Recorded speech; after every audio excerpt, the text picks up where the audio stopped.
मुझे इस बात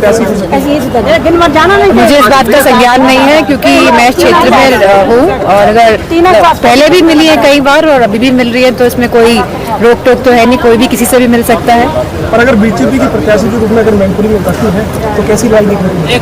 मैं समझती हूँ कि समाजवादी पार्टी बहुत मजबूती से मैनपुरी लड़ रही है और लोगों का सहयोग, प्यार और साथ मिल रहा है। जेडीयू ने एक बड़ा अजीब सा बयान दिया है चुनाव में इलेक्ट्रॉनिक बॉन्ड को लेकर के। उन्होंने कहा है कि कोई एक व्यक्ति आया था और मेरे कार्यालय में एक लिफाफा दे गया था और जब हमने उस लिफाफे को खोला तो 10 करोड़ का बॉन्ड निकला।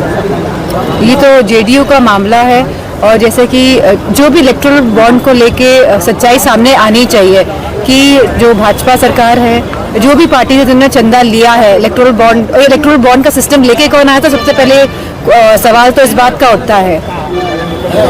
समाजवादी पार्टी का सुनने में आ रहा है, तो बता रहे हैं समाज पार्टी के नेता भी कह रहे हैं कि भारतीय जनता पार्टी से मैनपुरी सीट को लेकर पैक्ट हो गया कि कोई प्रत्याशी नहीं उतारा है।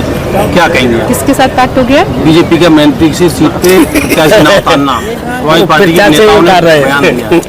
मैं क्या बोलूँ इसमें, तो मतलब क्या अंदर ऐसी बात कैसे हो? मैनपुरी सदर विधायक कैबिनेट मंत्री जयवीर सिंह ने एक अपने इंटरव्यू में कहा भी है कि जीतेगी तो समाजवादी पार्टी।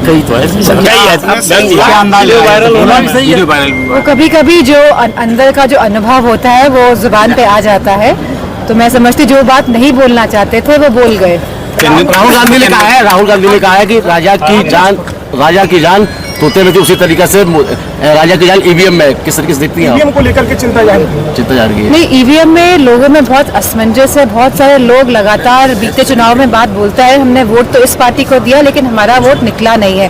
तो एक तरह की क्लैरिटी होनी चाहिए। भले ही ईवीएम सही हो तो भी लोग चाहते हैं, गांव के लोग चाहते हैं, शहरी लोग चाहते हैं कि बैलेट पेपर से ही चुनाव हो। जितने भी देश हैं पूरी दुनिया में सब जगह बैलेट पेपर से ही चुनाव हो रहे हैं। ईवीएम आई थी, उसके बाद वापस लोग बैलेट पेपर पे गए हैं क्योंकि लोगों के मन में कहीं ना कहीं एक शंका का भाव है कि ईवीएम में वोट डालने पे जिनको हम वोट डालते हैं उनको वोट नहीं मिलता है। मैनपुरी में कन्नौज जैसी पुनरावृत्ति तो नहीं हुई निर्विरोध निर्वाचन में हो?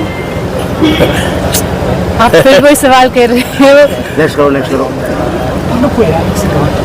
जी, बस जो समय ले रहे हैं कुछ विरोधी पार्टियां, तो कोई ज़रूर इसमें उनके मन में किसी तरह की शंका होगी, इस वजह से इतना समय लिया जा रहा है।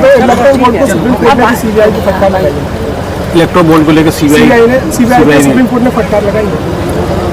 सही डाटा नहीं दिया, सही आंकड़ा नहीं दिया। सीबीआई ने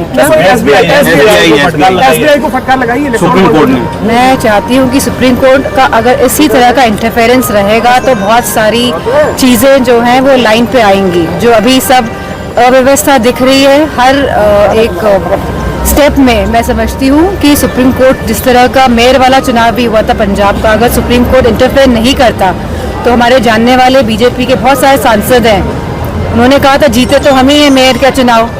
तो इस तरह से गलत तरीके से चुनाव जीतना सही बात नहीं है एक लोकतंत्र के लिए। चलिए ठीक है।